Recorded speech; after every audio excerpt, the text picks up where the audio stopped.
Good morning, namaste, esteemed guests and our valued participants. Welcome to the HR Summit, Vyaktitvam 2024, Changing Landscape and Transformational Role of HR. It is with great pleasure that I stand before you today to mark the beginning of this significant event. The HR Summit serves as a platform for knowledge exchange, networking, and fostering innovation in the field of human resources. Today, we are honored to have with us distinguished dignitaries who have graced this occasion with their presence. Their insights and experiences will undoubtedly enrich our discussions and inspire us all. Without further ado, I would like to extend a warm welcome to our esteemed dignitaries. We are privileged to have your presence with us today. Thank you for joining us.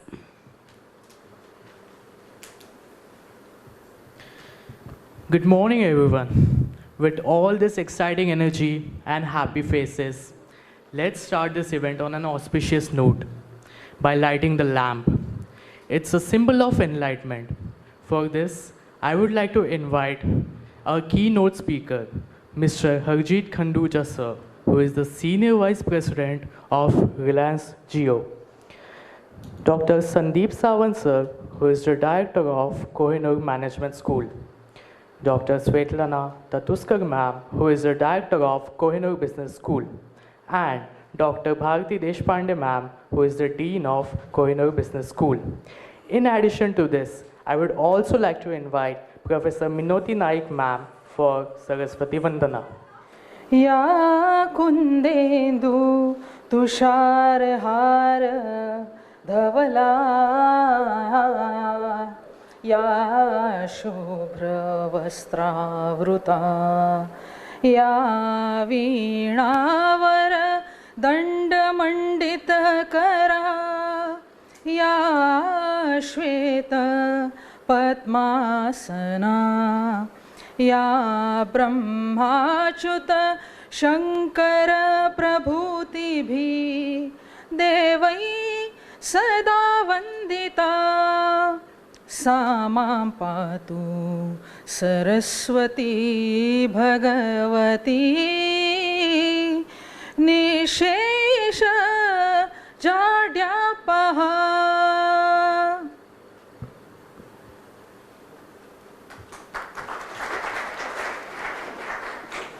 Now, with the lamp lit and the hearts filled with enthusiasm, let us embark on a journey of discovery and collaboration. Once again, a warm welcome to all our guests and participants. Let the HR Summit 2024 begin. I would now like to invite Professor Minoti Naik, ma'am, to give a brief introduction of KAT and HR Sampark.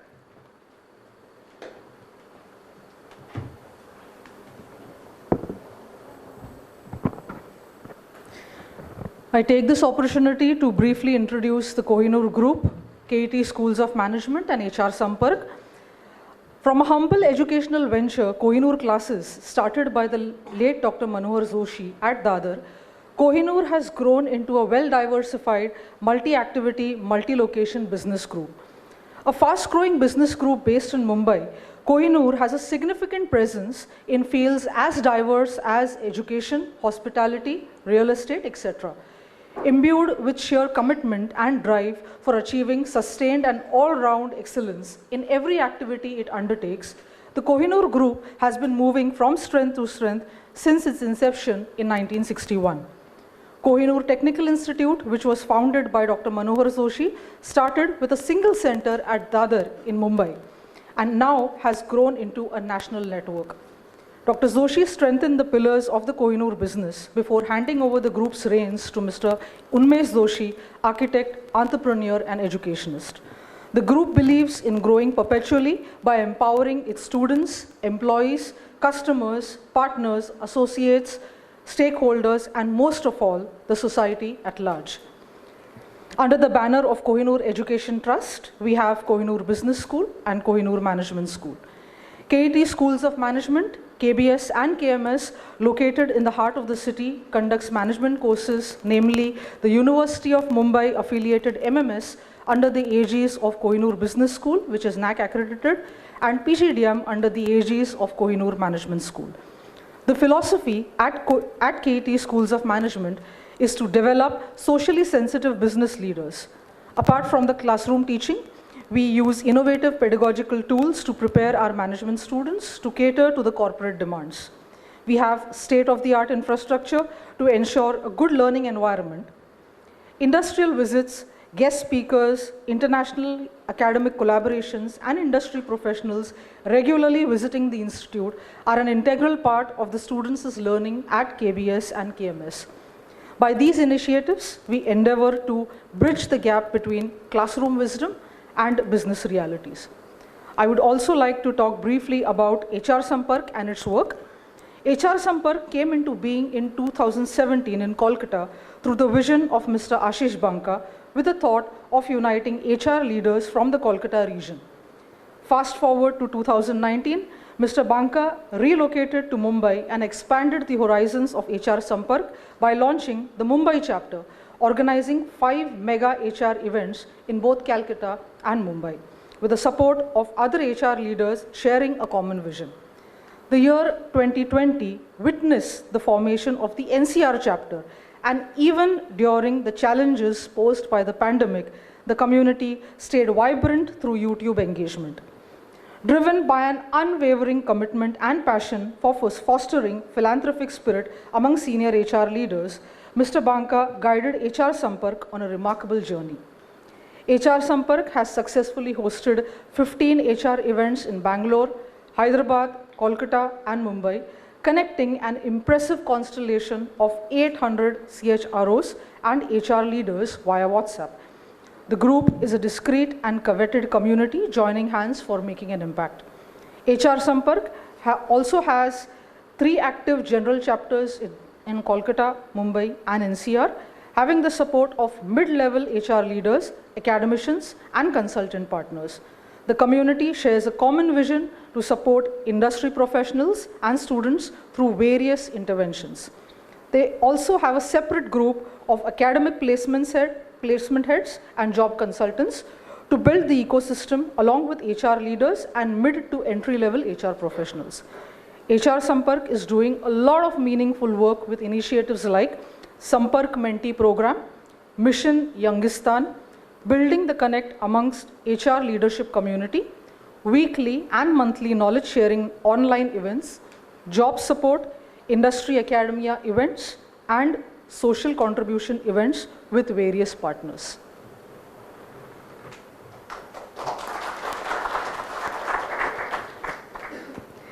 I would now like to invite our keynote speaker for the day, Mr. Harjeet Khanduja sir, Dr. Sandeep Sawant sir, Dr. Shwetlana Tatuskar ma'am, and Dr. Bharti Deshpande ma'am to the stage. I would now like to invite a leader who wears many hats, Dr. Bharti Deshpande ma'am, to introduce our keynote speaker for the day. Good morning, dignitaries, KBS-KMS colleagues, all the corporate attendees, students, and my dear students. So a very good morning to all of you. So I would first begin to have a concept note read and then we take it ahead. The reason for why we are all being here. In any given movement, we have 2 options: to step forward into growth or step back into safety. Transformation is about stepping forward into growth. HR Summit, Vyaktitvam 2024, Changing Landscape, Transformational Role of HR. Emerging technologies and innovations are redesigning people, processes, and practices in every organization.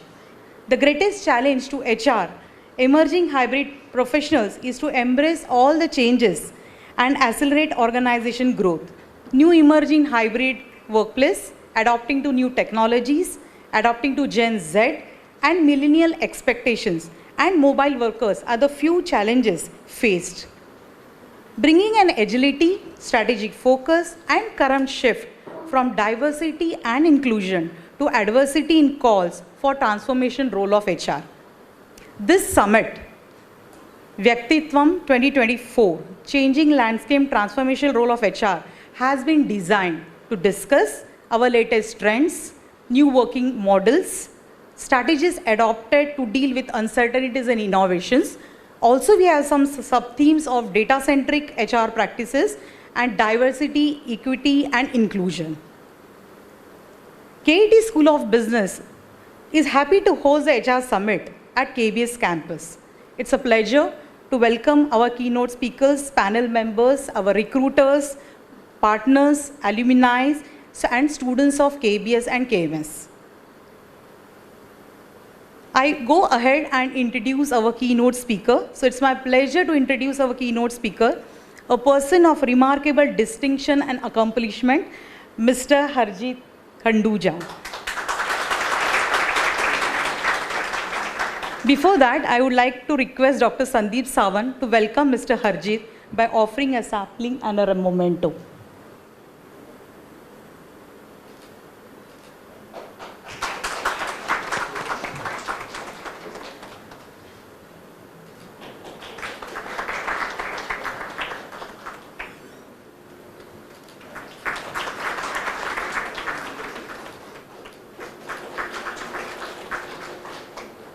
I'm sure you're eager to listen to our keynote speaker. So before that, I'll just briefly introduce Sir. Mr. Harjeet is an international speaker, author, poet, visionary, inventor, influencer, professor of practice, and HR leader. He's an alumnus of IIT Roorkee and INSEAD. He's currently working with Reliance Jio. He's known as an 𝗪𝗪 𝗪𝗀𝗻 of business. He's in SAP HCM consultant, Six Sigma Green Belt, and assessor for Productive Index. He has 4 published patents and has written 7 books. All his books have been the bestseller on Amazon. He's been conferred with HR Leadership Award, Pride of Nation Award, HR Personality of the Year, Global Digital Ambassador, Global Learning Award, ET HR Influencer, and Top 200 Global Leadership Voices. He has been a LinkedIn Power Profile, TEDx speaker, guest lecturer at IIM Ahmedabad, board member of Federation of World Academics, members of CHR, IR committees, and co-chairman of NASSCOM Diversity Committee. We are privileged to have you on campus, sir. He'll be sharing his view on the theme of the conference. So over to you, sir. Look ahead.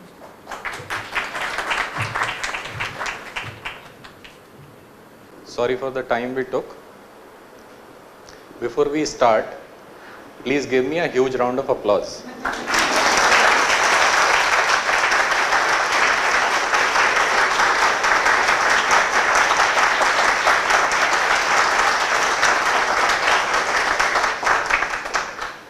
Look, I do this beforehand because afterwards there is no guarantee.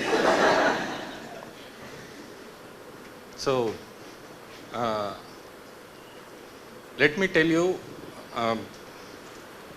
Adilji was supposed to come here, and then Adilji did not come. So Ashish was looking for a cheap alternative of Adilji. So he thought, "Kaun hoga jo khali hoga?" So he found me. So I am not Adil Malya, I am Harjeet Khanduja. I will try to do what I can do. The topic which he has given me is transformational role of HR. So let's start with that.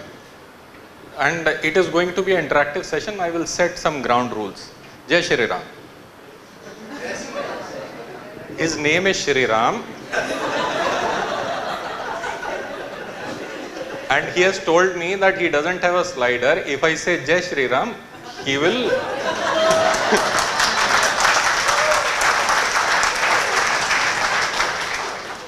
take the slides forward. So before we move forward, a statutory warning, this presentation has movie references. So if you are not a movie goer, you might have problem in understanding this presentation. Although no parental guidance is required for this, And whatever I am saying, please try at your own risk. Don't say कि एक वो आदमी आया था, he told us something and we did, and मेरा कोई responsibility नहीं है. Please try at your own risk.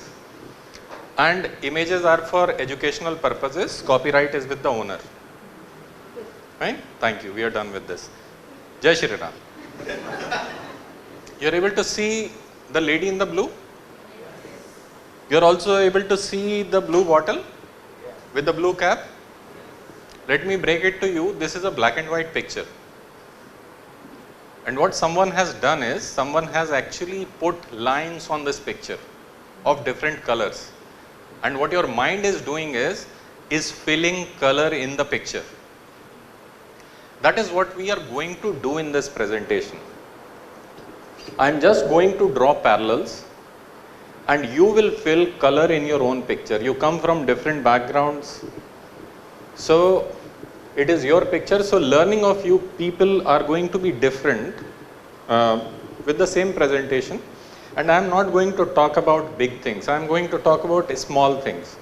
At the end of the presentation, if you are able to take at least one thing back with you, which you can implement, then whatever time we are spending is worth spent. So don't look for कि दुनिया कैसे हिला देंगे. We look for small things. Jai Shri Ram.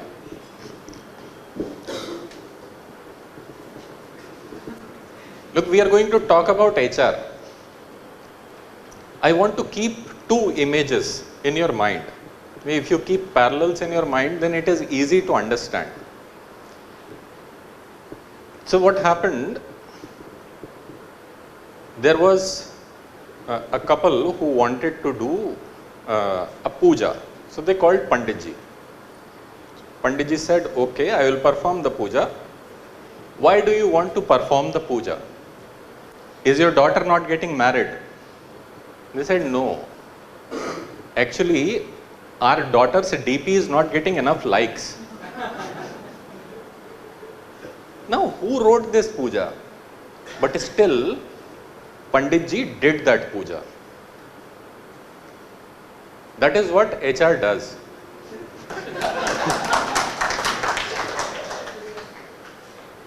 And keep HR as one of the parallels for Pandit ji कि ये कोई भी situation हो पूजा निकाल लेते हैं.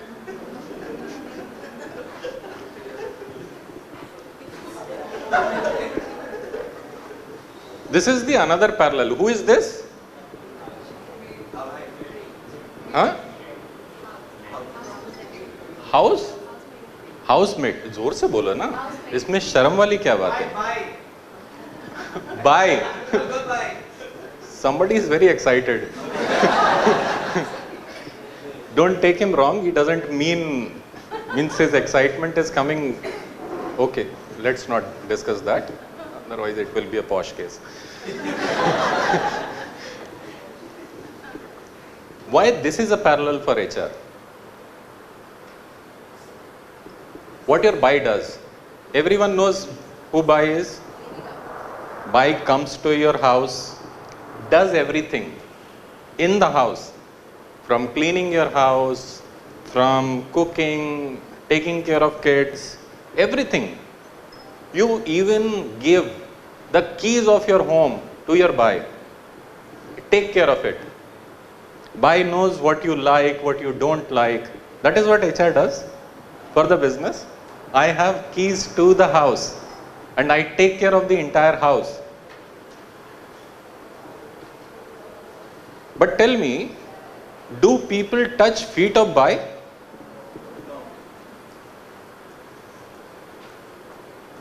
Do people touch feet of Panditji? Why? Panditji just performs puja and do that kundli ke aapke 36 gun mil rahe. That's it. And for that, you actually touch feet of Panditji, but you don't touch feet of Bai. These are two sides of HR. This is the operational side of HR, where you do everything and everyone trusts you, but there is no respect. And there is a strategic side of HR, where you are just matching kundlis and telling what is right for you to do and where your organization is going, and people touch your feet, but they will not give you keys of your house. And how to make a balance is something which we should see. So keep these two parallels in mind and let's discuss what HR does. So tell me what HR does. Now we are on to job content. What HR does? Hire? Okay, let's start with hire. So we bring people. That's what we do, right?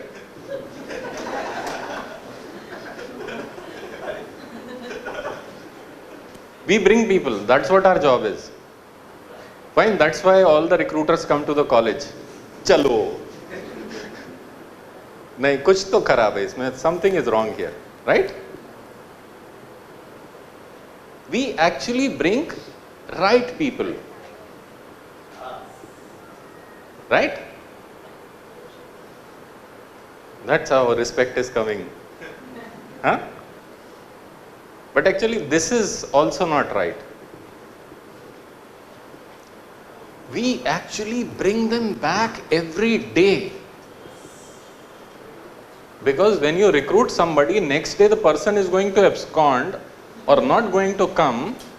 So you have to actually take care of your people. When you bring somebody, that person is coming every day. That is something which is very, very important. But understand, this is still traditional. You are seeing how I am moving from an operational role to the strategy side. This is still operational. You know these guys? No, I don't mean you personally know these guys. Yeah, when the iPhone model was launched, then these people sat in front of the iPhone store, the Apple store, to get iPhone. If you are creating value and people want to come into your organization, they sit outside ke darwaja kholo, I want to come in and work. That is the strategic role of HR. That you create value in the organization so that those many people want to work for you. Guess how many applications Starbucks gets across the year? It runs into millions. Why is it? Because they are creating value. So when we talk about recruitment, if you see recruitment from the perspective of employer branding and creating value within the organization, that's what it is, rather than saying we bring people. Okay, apart from recruitment, what do we do?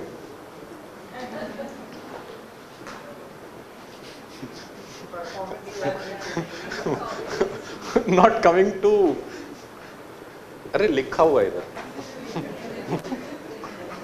We make them work. People come and then they say, अभी तो नौकरी लग गया.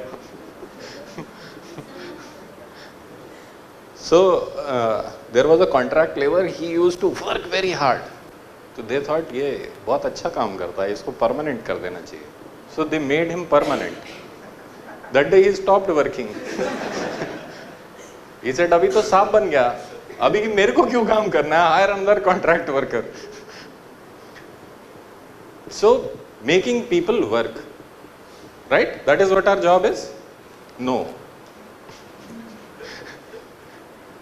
Our job is to make people work together, because we work in teams. There are hardly individual contributors. You have to make sure how people work together, right? And now people are not sure. She is nodding. इसके बाद भी googly आएगा.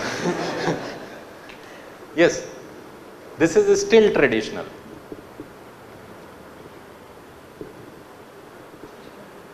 Give them a reason to work together. You are seeing One is you are making an effort, and in other case, you are actually giving a reason and people are actually working together. So a strategy is popping something out, devising solutions, because of which that is the difference between sales and marketing. Operations, strategy. That's what the two sides of HR also are. Okay. He was talking about performance management, so that is another thing about performance management. Ramji, thoda sa ruk ke, piche. So performance management, you all already know that is what HR does at this time of year. Kya acha, theek hai. This is carrot and stick management, right? That is not what the job of HR is, although you see it that way. You remember there was a story about Hanumanji. So what happened? Lankapati actually kidnapped Sita ji. So there was a group of Vanars. They were trying to figure out where she has gone, and so finally they reached sea. And that is a dead end. So they said, now what to do? There was a HR guy. His name was Jamvant. I relate with him because I look like him. So Jamvant called Hanuman and he said, what is this for you? You can jump and you can go that side. And Hanuman actually believed him. And he jumped. And rest is history. Look, we HR guys can improve performance multifold by making people realize of their potential, that what you can do. And that's where HR comes. That's where we talk about psychology of people. Knowing people is more important than just running HR like a mathematical calculation. There is some wonderful person who has derived a mathematical calculation that, okay, you do performance management like this. Of course, there is merit in it. But the real job of HR, the strategic job of HR, lies there.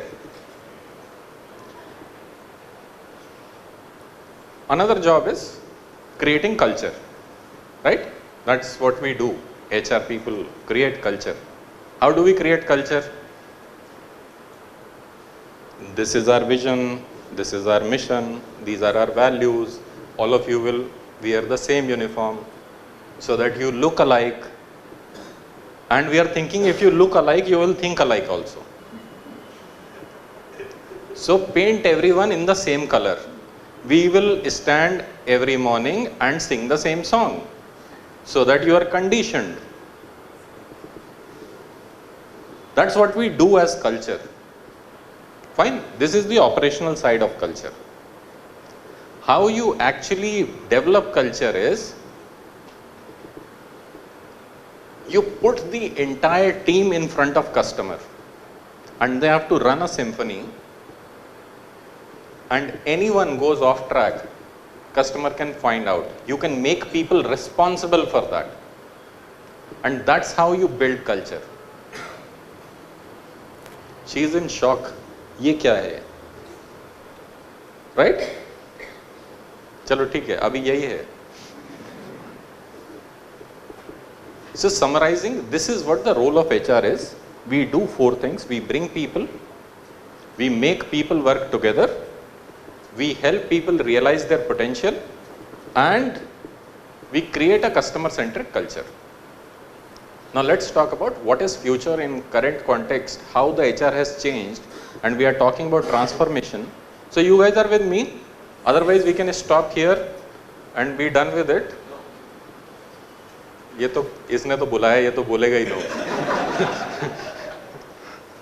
He is like पूरा चूस लेंगे. You want to continue? Yes. Okay, thank you. So what's up for future? I will not take much time. I will just give you how the things are changing and in the current context what it means to be in HR and what to do in HR as at this point in time.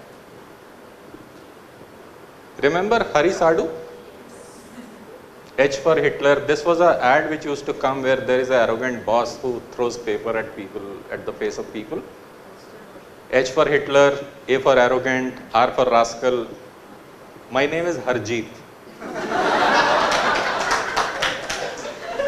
My team actually devised further J for Joker, E for, sorry, why am I embarrassing myself? Leave that. So, this is something which is a reality. And after pandemic, this control of emotions has become even more difficult. And emotions of not only managers, but also of employees. So when you see the attrition rate shooting, that is result of this. When we were talking about great resignation, one was there were opportunities and second was the manager behavior. Managers thought जैसे हम लोग operate करते हैं वो चलेगा. And what organizations are figuring out, this is something जो नहीं चलेगा. And what you need to do for that? You need executive coaching for these guys. I came with Gauri. I do not see her here, but we were discussing while coming. So she was saying, right now psychologists are making more money. It is like 2,500 rupees per hour, and you get appointment after 15 days. That is the kind of demand psychologists have. And many organizations are bringing in in-house psychologists, bringing in executive coaches to actually coach their managers and their leaders so that we can actually sort things out. That is going to take the organization to the next level.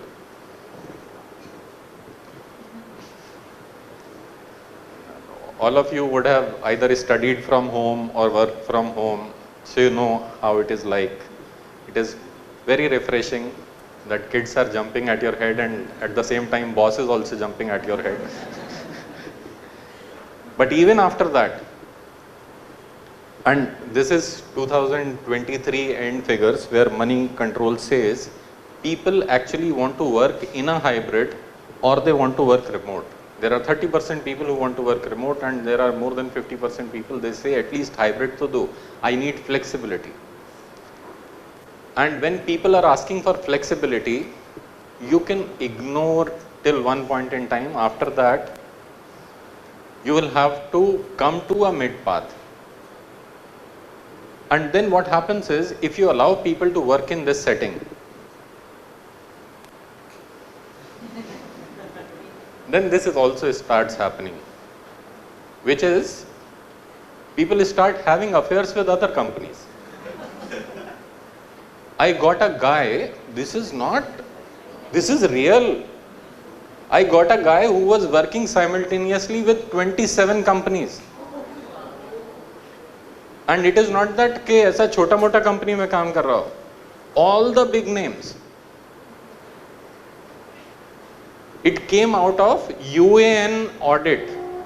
So when you get records from UAN, then you know how many employers this person is simultaneously working with.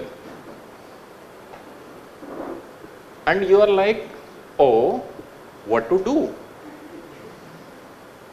You allow people to work from home. They say we will work from hometown. Okay, fine, no issues. Then they say we want to work from Bahamas. I personally don't have any problem, but our taxation authority has a problem. So your direct taxation team will jump onto it and will say, if your people are working in 27 countries, I have to comply taxes in 27 countries. How as a HR you can allow this? So what you have to do? You're seeing one simple thing which people are asking for and you can allow. It is creating mental health issues, isolation issues. At the same time, it is creating taxation issues. It is creating exclusivity issues and n number of other issues. So you have to fix all these issues as HR. So one way of fixing that is you upgrade your policies so that the people who are working from home, they get into that culture that you do something and they put you on Twitter. So you have to take care of your social media policy. You have to take care of your work from home policy or hybrid working policy, that how people have to operate and how you are going to build culture in this kind of environment. Another thing is you have to manage contracts. And let me explain you why you have to manage contracts. The paradigm has shifted. Earlier, it was like all companies were traditional companies and we were very happy. You will come in the jail, you will go out of the jail. You will also get a caddy number. The students are able to connect. Okay, they dean सामने बैठी कैसे connect करेंगे? हाँ, so look, this is a practice. Now, I was traveling with a Uber driver, so I asked him, पढ़ा लिखा था, so I asked him, why are you driving Uber यार? Why don't you come and join the organization? You are already a postgraduate and you are driving Uber. So he told me, sir,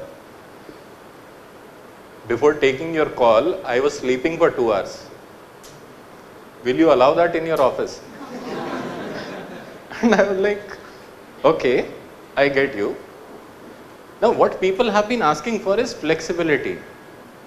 And we are still discussing hybrid work. वो बोल रहा है दिन में 8 घंटे में 2 घंटे सोना चाहता हूँ मैं. You want to count hours? Don't count hours. Count how much I have worked and pay based on work.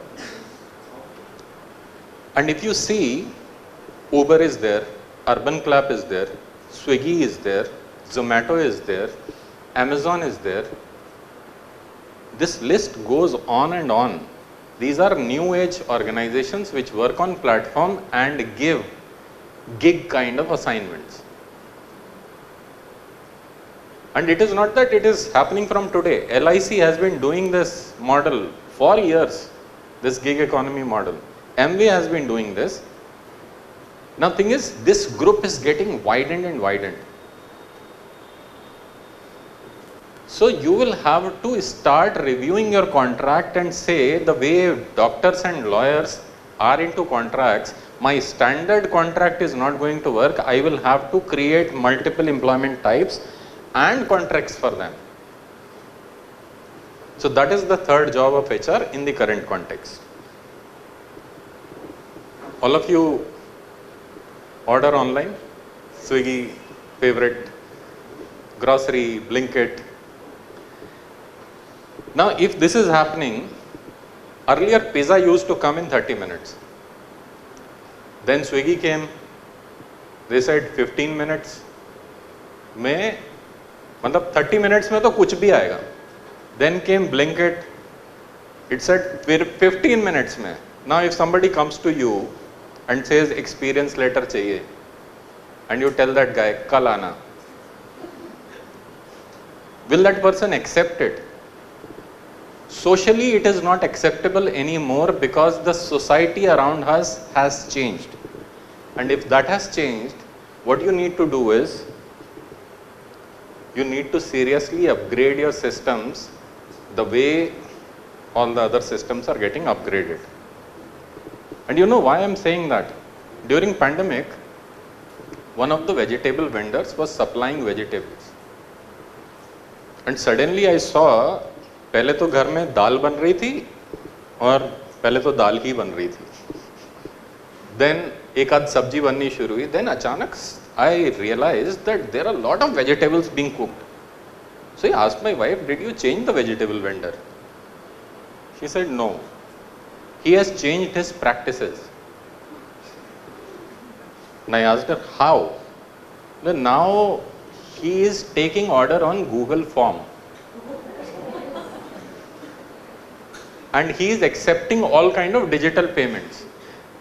So his reach has increased and his volume has increased. So now he is able to afford bringing in more vegetables. And I was thinking, bloody a vegetable vendor can use the best of the technology to run his business. What is wrong with organizations? And if you see it in this context, it will hit you that it is high time when your guys are actually interfacing Swiggy like an interface, Swiggy, Zomato, Blinkit. Why will they come to your platform which is 20 years old and would like to experience that कि ये click करो, click नहीं होता है, या इसमें 3 बार click करना पड़ता है.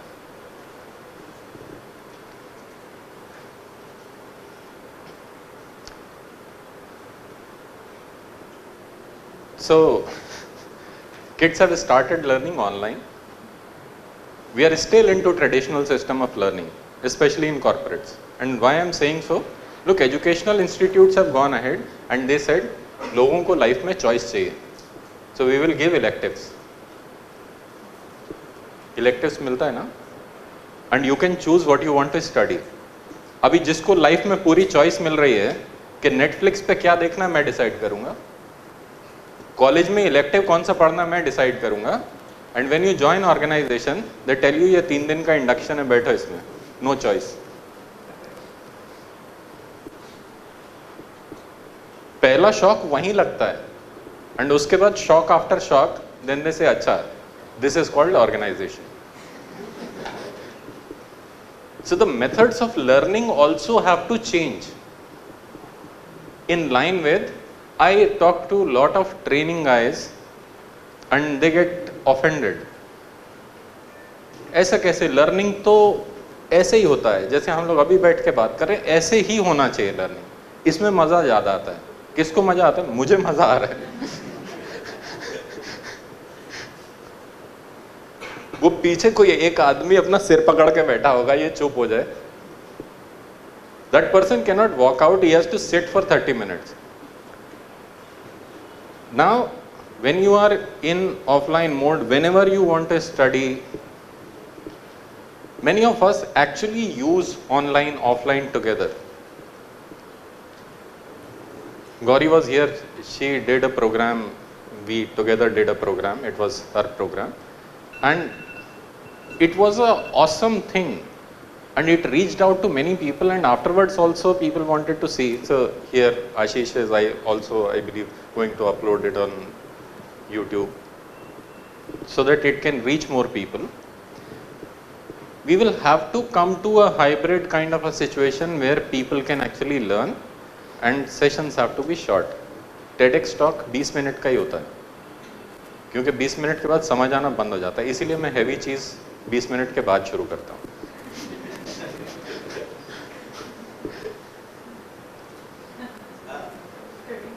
Remember this ad? You are trying to fish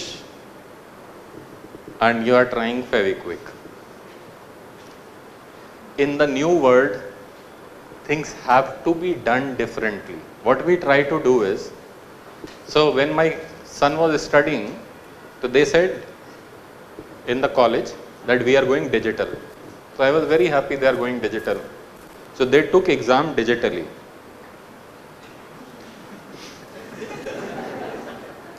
So I thought digital मतलब क्वेश्चन आएगा, आंसर देने होंगे.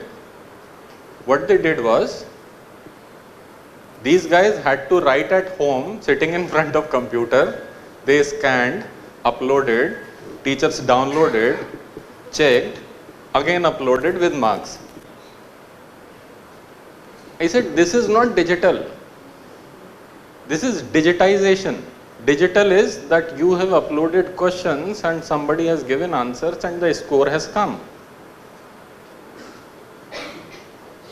We are in that path of being digital in organizations also. So it is a journey, it will take some time, but we will reach there. But you will have to start thinking innovative rather than saying कि ये तो ऐसे ही होता था. अगर ये ऐसे ही होता था और ऐसे ही होगा, then you are going to get into a serious problem, because the new age companies are coming and innovating, and with these guys who are here, they think very differently. I met a small kid, he was around 9 months old, with his parents. They were taking him and they saw me. They said, "Uncle ko hello bolo." And he said, "Hello." And they said, "Ye wala hello nahi, ye wala hello." You are seeing how a 9 months old kid is learning in today's age. That has changed. So this is the summary. This is what HR prep for future is. And I will stop here. Now I want you to take out your phones. Take out your phones. Open Instagram.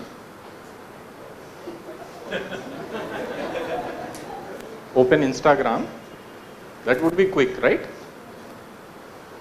Search Harjeet Khanduja. And follow me. Today there is an offer going on. I will follow you back.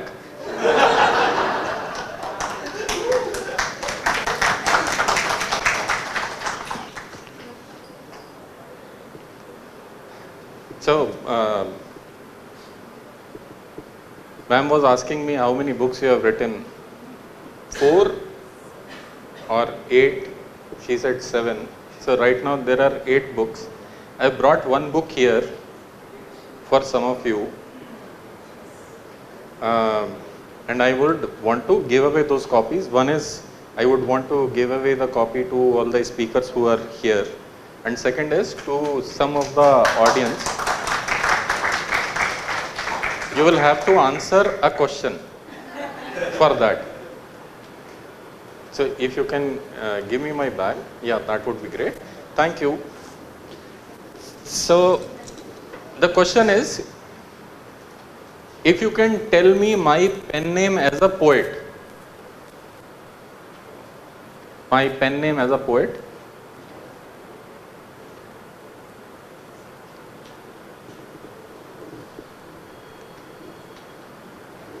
Easy question थोड़ी दूंगा.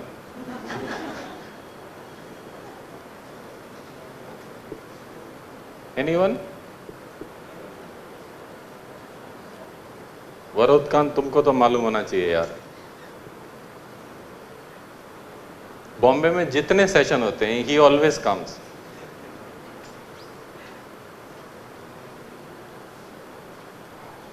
Okay. No answer? Say it. Awesome. Come. That is my pen name as a poet. I do poetry on Sub TV and Shemaro TV as Sardar Tuk.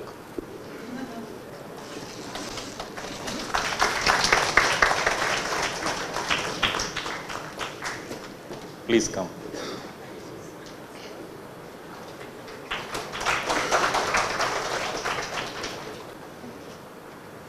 Okay, next question. What is my name? What is my pen name as an author? Yes, ma'am. Yes, ma'am, please come.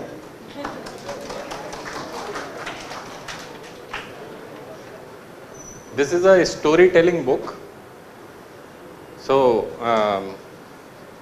this is basically a compilation of stories. We were talking about that story or the Uber driver story, those kind of stories. So, there are around 90 of them. Thank you, ma'am. It was interesting. Thank you, ma'am.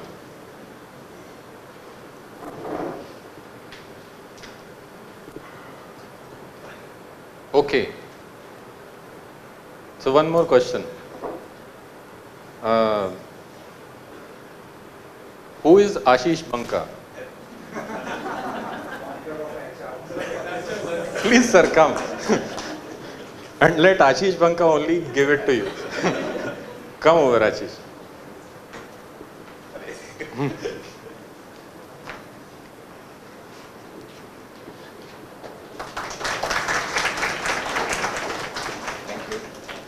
Thank you. May I request all of you to come on the stage, and I would want you to hand over the book to you.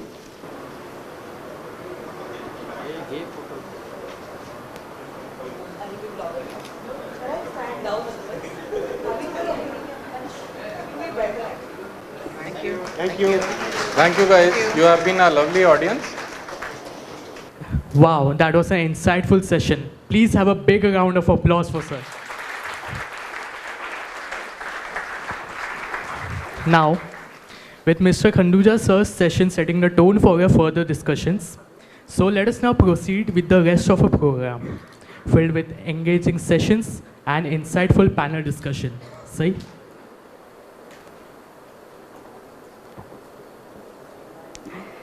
I would now like to invite Dr. 𝗀𝗛 𝗏𝗂𝗃𝗺 ma'am, a distinguished educator in the field of HR, to introduce the theme of a panel discussion and a prominent panelist as well.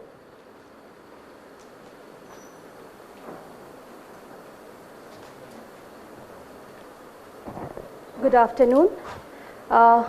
Before we start the session, I would like to invite Dr. Sandeep Sawant sir, Ms. Rekha Desai, Mr. Nirav Walter, Mr. Shiv Rawat, Ms. Deepti Sheth, and Mr. Bhupesh Sawantdesai to please come up on the stage. Once again, a warm good afternoon. Our topic for the first panel discussion of the day is data-centric HR practices. With the growing technology, organizations are in a better position to improve various aspects of their operations. AI-powered tools can streamline and automate the tasks that were traditionally performed by the HR managers. This has led to freeing up of their valuable time and resources. So now we look forward to this discussion that will help in identifying the areas of HR that can utilize the AI tools and the areas where the HR expertise is applied. We are privileged to have amongst us the HR stalwarts of diversified sectors for this discussion. Our moderator for this panel is Ms. Rekha Desai. Ms. Desai is a seasoned human resources professional with over 25 years of versatile experience in domains of people management, change management, and leadership. She has handled change management issues effectively to convert organizations from small to big, as well as handled merger and acquisitions. Deft in overseeing the management of change and the provision of business-focused solutions in a fast-moving environment, she is adept in handling HR challenges in complex business environments. Her ability to implement practical development programs has led to tangible improvements in organizational performance. She has headed HR for Indian as well as global companies in diversified industries like information technology, IT-enabled services, and financial services. She has work experience with SBICAP Trustee Company Limited as Chief Human Resource Officer and Head HR and Administration with Nelita Systems Limited. She has previously played senior management roles with Excelia, Larsen & Toubro Limited, Atos Syntel, and Tata Motor Finance. She is a regular speaker at various HR and business forums. She was awarded with Most Iconic HR Leaders Award, HR Innovators Award for contribution to HR, as well as one of the 101 Fabulous HR Tech Leaders Award for contribution to the field of HR in technology domain. Ma'am, we welcome you. I now request Dr. Sandeep Sawant sir, Director Kohinoor Management School, to kindly present the token of appreciation to ma'am. Please give a big round of applause to welcome ma'am to KBS.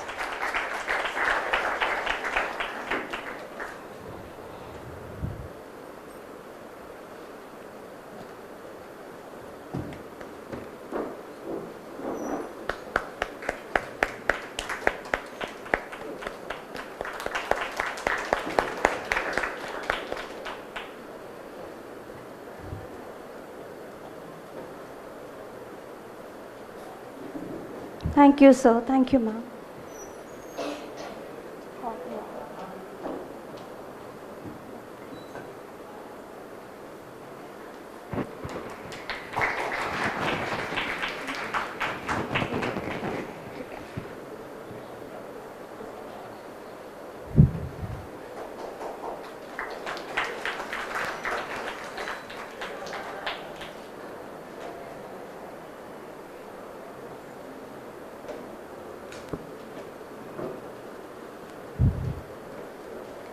Our first panelist for the day is Mr. Nirav Walter.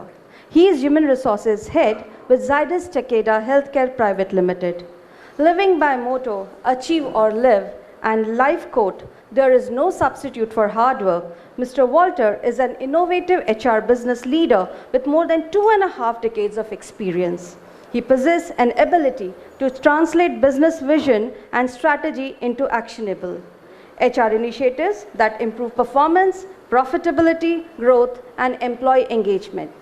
His educational qualifications includes Executive Certificate in HRM from XLRI, Certificate in Executive Leadership Management from Cornell University, Executive Certificate in Strategic Management and Business Excellence from INSEAD and HeroWide. An affinity towards science led him to pursue his careers in pharmaceutical and life sciences industries, which includes the organizations in the likes of Merrick's NutriSciences, Perrigo Pharma, CRM Silk Mills, and Watson Pharma. A passionate foodie as he calls himself, Mr. Walter has been associated with Rotary International as volunteer since 2017. I now request Dr. Sandeep Sawant sir to kindly present the token of gratitude to Mr. Nirav Walter. We welcome you, sir.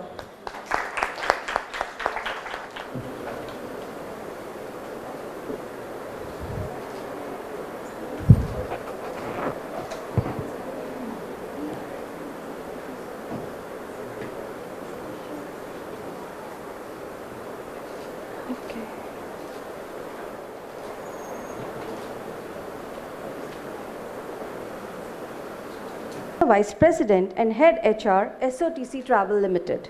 Ms. Sheth is responsible for various strategic HR initiatives and programs in alignment with the business objectives at SOTC and heads the Business HR, Corporate HR, Operations HR, and Learning and Development functions for the Thomas Cook Group. She is a TA Young HR Leader Awardee for 2023. Prior to Thomas Cook Group, Deepti was associated with companies like Edelweiss Financial Services as Senior Manager HR, Wholesale Capital Markets and Wholesale Asset Management, and ASK Investment Holdings Private Limited as Manager HR, Investment Banking and Property Investment Advisors. Before her stint in financial services, she was with Avenues India Private Limited as Manager HR, where she managed the end-to-end HR function. Her areas of interest lie in talent development, engagement, culture building, and diversity and inclusion. She has varied experience of over 19 years in the HR domain. An avid reader, Ms. Deepti Sheth loves to paint, travel, and experience new cultures. May I now request Dr. Sandeep Sawant sir to kindly present our token of appreciation to Ms. Deepti Sheth.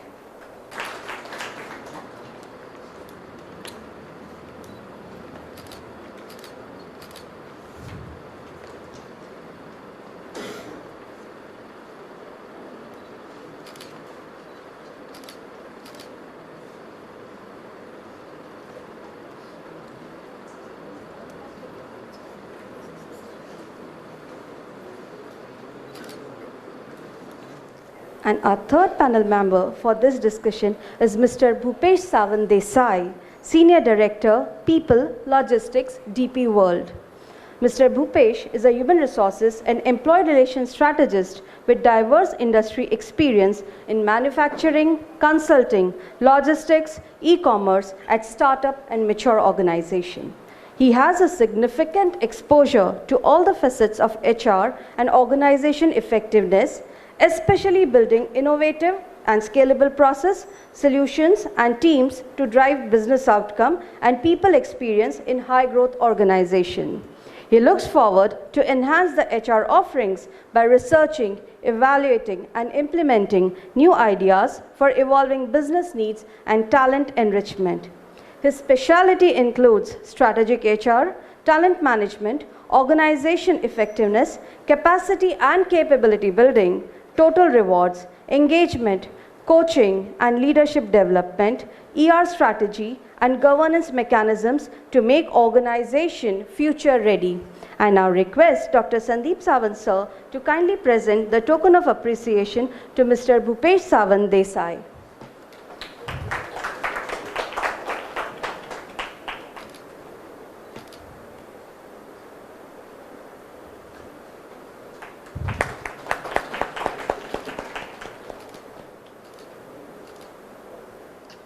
we once again extend a warm welcome to our moderator and panelists, and now I invite Ms. Rekha Desai to kindly take this session ahead.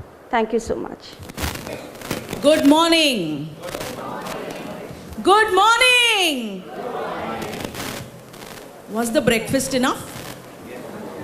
I'm still not getting the kind of good morning that I'm looking for. Good morning.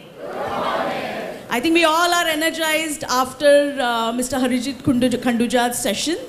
And, we all panelists are really, really worried because after his session, we are taking up a topic which is a very serious topic. Hello? And that's the reason, as Harjeet said, we also say the same thing. What we need to keep our energies on is nothing but your, what is it? What is it? No? Applaud. So please go ahead and do that. Louder one. Even louder. That's great, that's great. Now I think we all are energized. After Harjeet's session, in fact, it is really, really difficult to conduct such a kind of session which is on a very, very serious topic, but we will try our level best. The topic today for our session is the data-centric practices in HR. So let me go back and start where we started our careers, all of us. We were thinking that time of HRIS. Okay, what kind of HRIS your organization is having? What kind of HRIS my organization is having? What is the version? Oh, you are going into the second version. We are still, dated and all that. Now from there, then we moved to something called LMS, Learning Management Systems. Now we have HRIS, now we have Learning Management Systems. So HRIS is nothing but we have only captured the data. And now we are going through learning management system, training programs, this, that, whatever we have done, online content, etc. Then from there we moved to recruitment management system. Then we upgraded our performance management system. So each and every module of HR we started upgrading with some digitalization and called it a system basically. But what is important today is gone are the days we are talking about all this. And we are talking about an integrated systems. Okay. So, and how our systems, HR systems are getting integrated with the ERP of the organization. Now from that as a context, we have to use, and there is no choice, we have to use a lot of data-centric tools in HR because what gets counted is what gets measured.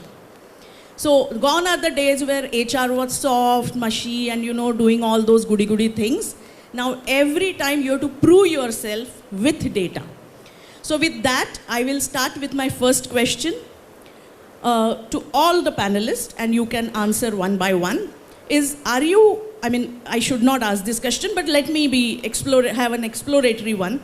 Are you using any data-centric systems in HR, and if yes, what kind of systems you are using? Hi. So with Zydus Takeda, we being a multinational organization, and over the period of many years, we have also evolved. And today, as we speak, we've got employee engagement surveys, we got recruitment analytics, we got stay interviews which are being used as a data in terms of the progression of the employees. We've got a unique model in terms of succession planning toolkit that we use, which typically helps our second line leaders and helps them to grow in the organization for larger roles. So those are typically what data-centric HR processes that we've started using. There are a lot of things that we've not yet touched and gradually building on that. So that's how we are as of today. Okay. Bhupesh? Okay. So I will not talk about my current only, but I think all my previous organization, wherever I have worked, what is the way the paradigm is shifting is not only that HR need to operate the HR systems, but how we can make all the systems available to your frontline managers or the leaders, that's more important. So how those systems are simple, open and integrated is the real buzzword, and that is where we need to lead. As an HR, we need to really facilitate those decisions using data and looking at the data in a very holistic way. So how we can make that data available, how we can make all the HR systems talk to each other, and offering those quality data to take the decision is something that we are working very closely. To name it, we work on Oracle and multiple other tools and mechanisms, but that is where we are. Okay, Deepti? I think, let me start from 2 decades ago when I started my journey in HR. My first job in the first organization was to set up the HR team. So as to say that they didn't even have employee files. So first collating employee files, then creating Excel sheets to at least have basic information there, set out and, imbibe HRIS systems as, we discussed. And to now in this organization where we're using HR systems, business productivity systems in an integrated manner so that we can make well-informed decisions. And when I say we, it is not about HR who's the decision maker. It is facilitating people managers, the businesses, the guys who are handling, our various offices. So like I was introduced, I take care of SOTC travel as the HR head. In Thomas Cook Group, we've got more than 100 offices across the country. We take care of compensation for overseas countries as well. We've got more than 3,000 employees who were doing all kinds of activities for end-to-end HR services, right? So it is enabling the people managers to be able to make people decisions at the tip of their fingers, so as to have applications available with them on their phones so that they don't even have to log into their laptops. They can take those calls at the tip of their fingers. That is the work that we're trying to do. So whether it is incentivizing employees, whether it is checking productivity, whether it is taking their year-end decisions as far as compensation is concerned, doing their regular employee check-ins to give them real-time feedback of where they stand. We have a system in our organization where we run a pay-for-performance model. So fixed compensation is one part of it, but depending on what value add you've brought to revenue, you can determine the kind of incentives you take home. So being able to integrate that with your HR data, your past history records, so that people managers can take well-informed decisions about their team's career paths, that is what we are currently working on. Thank you, Deepti. So the second question for the panel is, how has been this journey? For example, did it start as an HR need or as a business need to use these kind of practices in HR? And the second question, which is related to this, is how do you go about selecting a particular tool? Should I go ahead? So I think over a period of time, HR from an operational function or an execution function has become more of an enabler of business.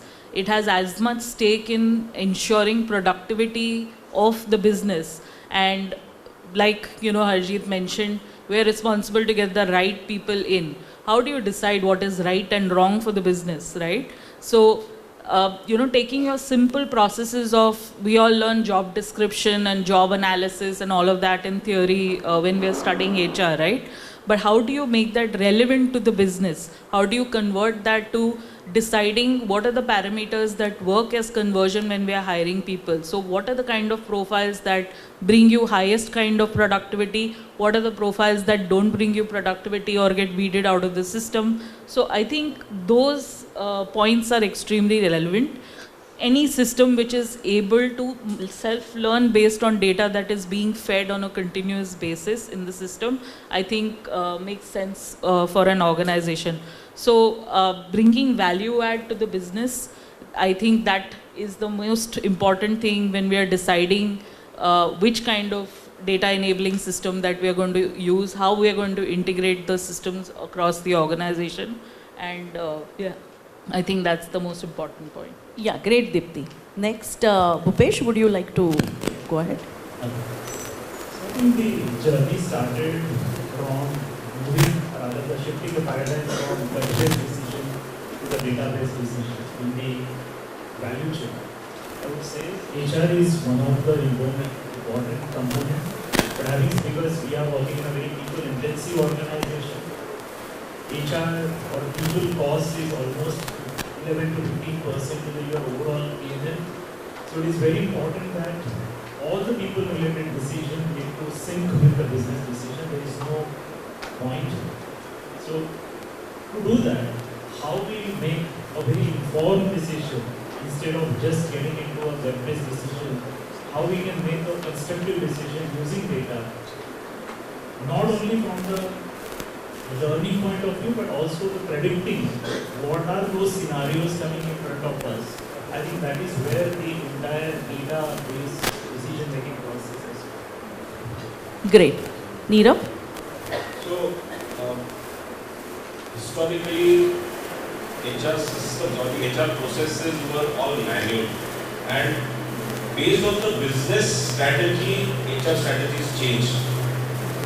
The need of the business drove the purpose or the idea or the intent of getting more digitized, more closer to having data-enabled decisions. So I think the business itself drove us or forced us to look at data-centric approaches rather than HR on its own saying, no, now I want to go and use something which is more data-centric. So across all the organizations that I have associated myself with, it was always more of a business strategy rather than the HR strategy that decided the way forward. Great. So, I think we all are basically saying that, it is the business strategy that was the guiding force for using data-centric HR practices. Now that you have started using data-centric HR practices, what are some of the benefits, And I would like to explain, I would like everybody to explain in detail, because, there are a lot of students sitting here. We professionals more or less know, but, they would like to know what are the exact benefits that we get out of these systems.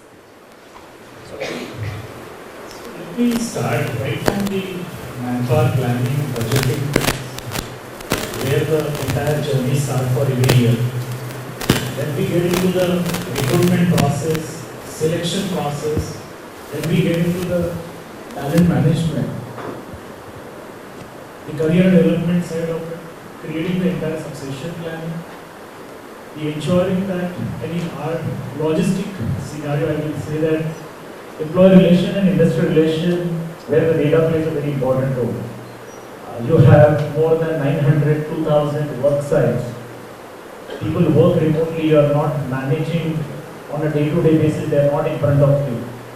The data talks a volume, and evidence-based data or evidence-based decisions is something that we really work on, and that is where the entire need or necessity or urgency for data-based HR management come forefront.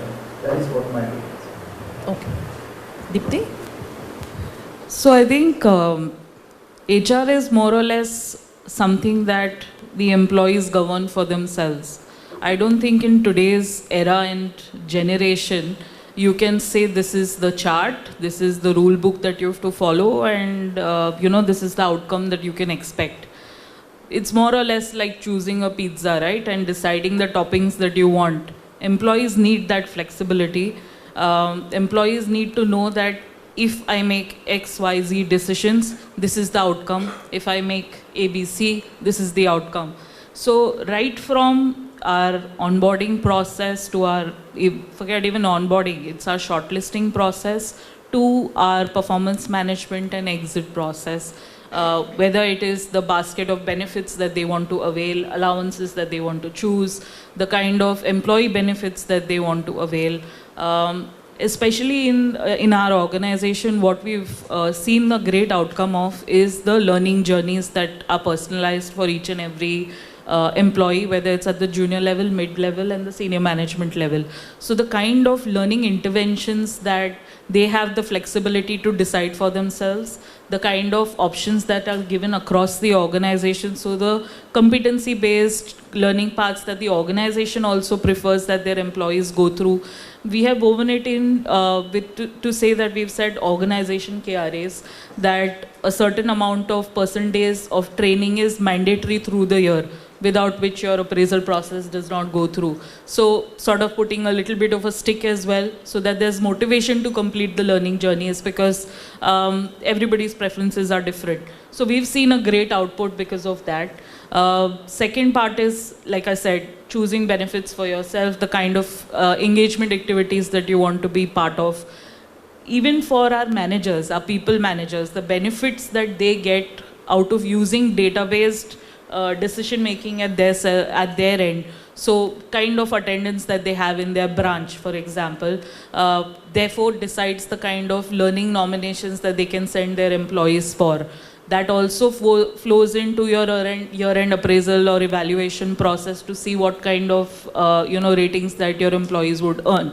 So all aspects of HR are woven into one journey, and each is linked and it's transparently available to the employee as well as to the managers, so that there's no black hole that is coming out after the year-end appraisal cycle. You know what I mean? So the kind of visibility and transparency that we're providing sees a lot of benefit. That many lesser number of queries on mundane, sort of day-to-day routine aspects. So yeah, that's where we see a lot of benefit coming in. Yeah, thanks Deepti. Nirav, your experiences? So, can anybody tell me what is used to predict earthquakes? Seismograph? Seismograph? So, the benefit of that seismograph is that it is able to tell you what is going to happen, say maybe today, day after tomorrow, say after 1 year. The data-centric approach that organizations have taken has become a kind of a beacon in terms of saying these are the issues. You are able to identify issues and maybe then proactively think about those resolutions which would help to eliminate those issues. So that is what I feel has been one of the biggest benefit for the data-centric approach that HR has now. Apart from that, you are also able to club in a lot of make informed decisions. You are able to make your decisions based on the data that has been provided, and your HR strategy can then be defined based on the data that is. So those are, I think, key benefits that at least I have seen based on the data set. Okay, now so with that, we all of you spoke about the predictive analytics part of it. So, and you spoke in detail, Nirav. So I would like to know from the other two, what kind of predictive analytics you have been actually deriving out of this particular data-centric HR practices? So for us, it's more about the classical use in the attrition. When you look at the talent, how the talent is going to move and so on. But I will give you a little different example in the context where there is when we are operating in most of the geographies, most of the pin codes, and we have more than thousands of work sites happening. The data of attrition, data of absenteeism, data of accidents, data of leave patterns, and so on and so forth, or day-to-day grievances or any queries coming in, that clearly shows which are the sites are red, amber, and green. The HR manager of that state or that region is expected to proactively address that, have a reactive mechanism than the proactive mechanism. It's a hard part of HR. And when it comes to the softer part of HR, when you clearly see that all people, campus hires, you hire for year on year, how they are trending, where they are going, to whom we are losing, from where we are hiring. All that data is definitely useful, not just to rely on the campus publishing the mid, average and all, but we clearly get that, which is the institute is going to fit into our salary ranges and put our efforts ahead of the game, right? So these are all, lot of information is useful for us. In one of my organizations, we used to do everyday check-ins with the employees. It's more about the pulse or a sentiments, whatever we say. But we can clearly see that under which manager, under which branch, under which function, things are not really working or really people are really happy about it. And what are those drivers we can use as a superpowers to implement in the system or integrate into the system well. So I think predictive analysis is absolutely awesome because I strongly believe 70% of the behaviors are usually demonstrated if the similar situation is demonstrated or occurred in future. So I think all the data really support us to take proactive measures as an HR and guide the business leaders to take the very high quality decisions. Yeah, Deepti, your experiences? So I would say that in the journey of data analytics or people analytics as it's called now, we are at a very nascent stage. I don't think we can say that, data is being churned out in a way that we're able to take informed decisions about, various aspects of being able to enable improvement in productivity. But some of the areas where we've started to make good strides and we're seeing results is one of the aspects, that was discussed is on retention. So we're a service industry. We lose, or rather we get talent and we lose talent to every other industry in the market. So whether it's banking, whether it is, retail segment, whether it's FMCG, our employees are sort of fungible across the board. So what we have done is based on some of the parameters that were discussed, like you talk about attendance, absenteeism, kind of engagement levels that they're showing, kind of revenue numbers that the employees are bringing in, putting an amalgamation of that sort, we try and figure out, the kind of levels as per our parameters, and we try and improve the retention rate. For the first year, honestly, we were not able to see too much of an outcome. But in 2023, this was something that was mandated by our board as well. And we were able to happily report a reduction of at least 5% attrition across all our entities for the whole year. So that is something that, data can do for you, gives you the tools to take proactive steps so that you're able to take fast action and, save a lot of rework. I think reduction in attrition by 5% it's really a big achievement. So I think there should be a round of applause for this because this is a real-time example, how it is really helping the organizations. Now that we have seen that it is helping the organizations and definitely there are benefits, do you think, relying too much on data-centric tools has some pitfalls or, what could be the observations that you have that, it may not or it may help? So I think this is a debate which is ongoing, right? We're talking about data everywhere and how AI is supposed to take over X number of jobs in the next 10 years and what are the kind of skill sets. LinkedIn keeps throwing up that you need this skill set to be relevant and so on and so forth. I think the endeavor of any organization needs to be that yes, data is an enabler. It cannot replace a human. And how do you use data to make well-informed decisions? And those decisions cannot come from a machine. That can only come from people who are experiencing whatever is happening on the ground. So data, as far as it can be, can only throw analytics, numbers, charts, so on and so forth. But using that to make relevant decisions, knowing what to weed out and keep it as relevant is the human that is sitting there with experience in their domain that is going to ultimately do the job, right? So I don't think data is ever going to overtake or supersede any decisions that a professional is going to be taking at the job. Okay, so I will try to give a very practical pitfall of this. Business try to introduce multiple systems tools HR also try to introduce. Lot of time we struggle in integrating the data.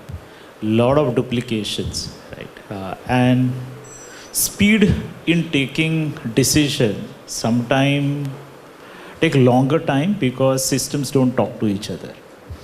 That's the bigger challenge that I have seen. Another probably how the data get generated, probably the identifying the problem statement, selecting and identifying the right data in itself is a challenge. Running the entire analysis around it, sometimes your skill set is not there and people on the face of it pursue something and try to report out. So running the entire analysis in itself is a challenge, and then bringing out the insights or clear outcome from that, what exactly business is looking at. I think there is a huge gap in this entire touch points, and that really matters a lot. And that could be one of the pitfall I have experienced at multiple stages. So very pertinent point over here in terms of the pitfalls. What I've observed is, one, we get very biased with the data. And that biasness creates wrong decisions, which eventually takes you back to square one saying, no, things are not working properly. One is that. And second is over-dependence on the information that has come out or the data that has been presented. At every juncture, the same data is quoted to say or to justify the actions that we've decided. That, I think, is kind of a major roadblock for the progress as well as to have a sustainable data governance.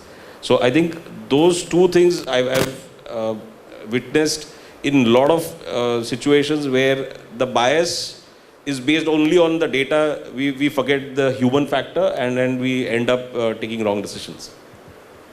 Great. So, I understand that I get two questions, in fact, after what you have spoken. One is, I understand from Bhupesh is, one of the points that he made is the people who are using the analytics or, who are using the data-centric HR tools themselves do not have the skill set to know how to use it properly. So with that, one question that comes to my mind is, all these students are going to join the corporate world now. And as Deepti also said that, LinkedIn keeps on throwing statistics that, these jobs are not going to be there and etc. So basically what is needed is they definitely need certain skill sets, which we at that time did not need. But they definitely need a skill set to understand how to look at the data. So what is your take on it? What would you suggest for students? What kind of courses or what kind of, how the perspective, with what perspective at least they should look at the data? Okay. So to me, using the data is art and science, both.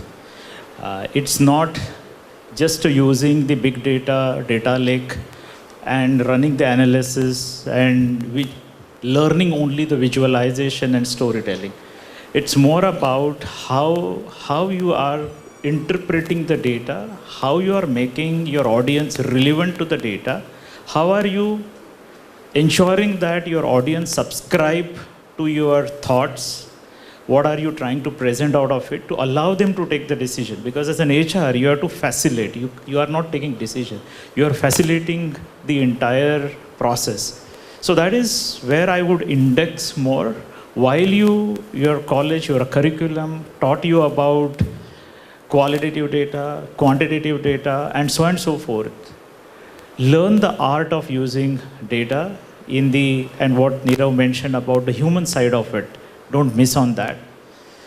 Second is about how you build the competency in your scope or in your canvas to build the mindset for this. Because your audiences may not ready, or each person who is going to look at the data, your board or your business heads or your manager, mindset plays a very important role. And in mindset, I always say that your belief, your expectation, and your experience is a combination of your mindset.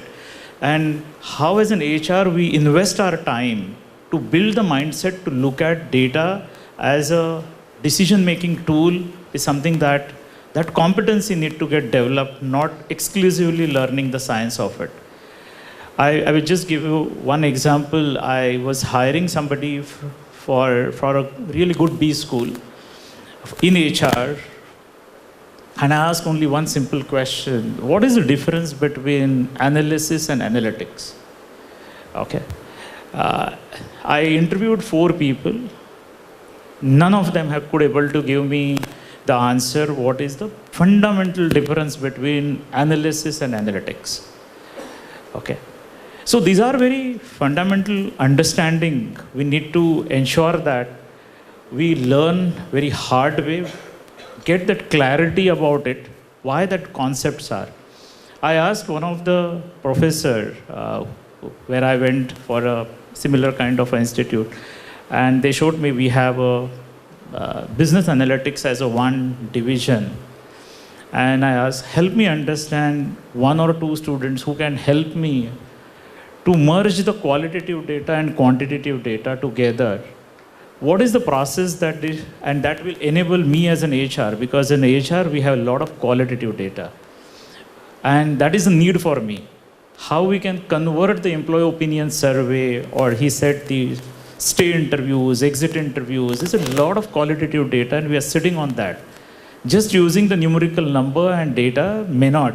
Both need to go, because there is a lot of sentiments, emotions attached to it, and we should not miss that. Hardly anybody could able to answer that. So what I'm trying to make a point is that focus on your fundamentals when you are working towards the HR analytics or HR data-driven HR practices. That will really help a lot. Yep. Thank you, Bhupesh. Deepti? So, further to what Bhupesh said, I think some of the skills that would really help an HR professional of today who's embarking on a journey is to know the basics, know your tools, know your subject, know how to marry the two. Like Bhupesh said, knowing how to interpret data, whether it is business data, whether it is employee HR data that you have, making relevant cuts out of the data, which data sets to use for what kind of situation that is being analyzed. So running simulations on live case studies, handling real world problems while you are doing your theory and learning the tools is extremely important, because without interpretation and without knowing how to judge what data set is useful for what kind of outcome that you're trying to evaluate, all the tools are going to be of no use. Some of the things that I think larger organizations who are far ahead in the predictive analytics or people analytics domain that you look for in people today is somebody who can marry machine output with people output and do that interpretation. So those kind of domains are going to come to the fore in the next 4 to 5 years. Not even that, I think, with the large use of AI today. So keeping yourself relevant as a domain expert, but also understanding what analytics and AI can bring to you and learning how to marry the two will definitely aid the new professionals. I mean, it would aid any professional if you have to stay relevant, actually. Yeah. Thanks, Deepti. Nirav, your thoughts? Yeah. So I think both my learned friends have covered the major aspect of this. My only take on this is, ये मत भूलो कि आप वो decisions किसके लिए लेने वाले हो. वो फाइनली एक नीचे आपके शॉप फ्लोर पे काम करने वाला एक एसोसिएट वो अफेक्ट होने वाला है. So that is the only thing that you will have to keep in mind at all levels. Wherever you are, you become a trainee in the HR function or you become a CHRO, your decision is going to be the most who's going to be the most impacted person of your decision is what you need to figure out before you start on that journey. Yeah, thanks, Nirav. The second question that I got from the earlier discussion is, what are your views about data governance? Very good question, and that is something, as an HR, we are sitting on the huge data. I strongly feel whenever anybody join in my team, the first submission, rather I try to offer to him is, or her is, people are relying on us. They have given all kind of their personal data to us. We are the custodian of the employee data, company data, business data. Don't bring an element of chalta hai. Manager have asked, just give that. It is very important to ensure the data integrity. So I worked as an ombudsman person for one of the large research firm as well.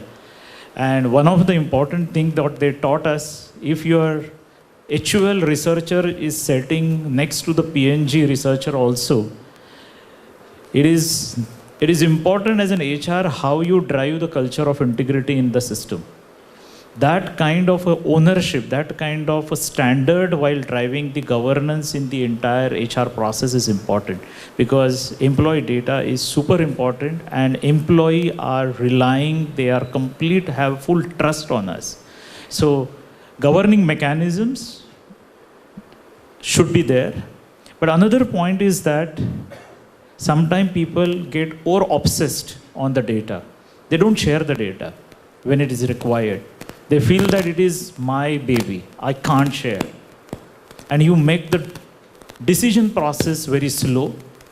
Quality of decisions are very, very inferior kind of a quality. That is something also need to be avoided.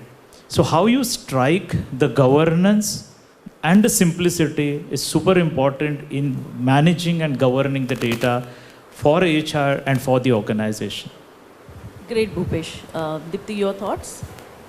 So I think further to what Bhupesh said, I think today, even India, and if you see the EU countries are far ahead in this space. However, data protection laws, GDPR guidelines, HR is as governed by that as how client data is, relevant for the business stakeholders. So how do you disseminate data on a need-to-know basis for relevant decision making is the key, and how do you then derive your data governance practices around that? Like Bhupesh mentioned, hoarding data, obviously the data is to be used and you churn the data. So how do you do it on a need-to-know basis while keeping in mind the compliances, laws of the land, laws of the countries in which you're practicing or you have clientele in? So one organization needs to be careful about all of that, because the repercussions of non-compliance are huge. So keeping compliances of the law, the land in mind, you can derive data practices. I think integrity of data, one of the first things that was taught to us when we were even studying at that point in time is, when you're deriving your systems, if you put in garbage, you will get out garbage. And the repercussions of decision making based on irrelevant or incorrect data points today is very, very large. You can't even fathom. So integrity and accuracy of data that is being fed into your system, constant validation and revalidation of that data, I think is one of the most important governance practices that we need today. Yeah, Nirav, your thoughts? So I would echo with the thoughts of both my learned friends, but then only thing is we will also have to educate our managements, our board, in terms of what is the yardstick or what is the battery limit in terms of where we should end to ask more for more data. And I think gradually that knowledge is spreading, as Deepti mentioned about the GDPR. So organizations are following those guidelines, though in India we do not have any such kind of a law stating or mandating us to limit our data exchange. So it is very convenient for a bank or a credit card salesperson to come and ask you, आपका आधार card दे दीजिए, आपका telephone ये दे दीजिए और मैं आपका SIM card और ये दे दूंगा या क्रेडिट कार्ड आपका दे दूंगा. So it is very easy and convenient for us today to take a photocopy of our Aadhaar card and issue or share it with the salesperson. But we do not know where it is going to be used. So while we gradually are moving towards a more closed process, but then I think we still have a lot of distance to travel. In organizations, we are the ones who are going to be the custodians of the data, and I think we will have to educate our boards or our management in terms of laying down those kind of policies which would help us to maintain that confidentiality and maybe also help in terms of building that trust with our employees from whom we are gathering that data. Yeah, thanks, Nirav. So now with that, we are coming to the last two questions for the panel, and then we'll open it for discussion. One important aspect is for any kind of data-centric HR practice is it needs to be sustainable. Because we have seen, we start with a great bandwagon, but then over a period of time, it just vanishes. So what kind of back-end support you think is required for any sustainable data-centric HR practice? So the first and foremost is your commitment to this approach. First, as a head of HR, you need to be first committed to this approach. Second is, a lot of importance is going to go to your counseling to the board and the management to come and think like you. So to sustain a good data-centric approach, you will have to have the support of the management. If they are not going to support, it is not going to fly. So it is going to end or maybe die its own death. So rather than thinking anything else, I would rather go to my management first and say, okay, this is what we need, and take their buy-in first and then maybe proceed. Question?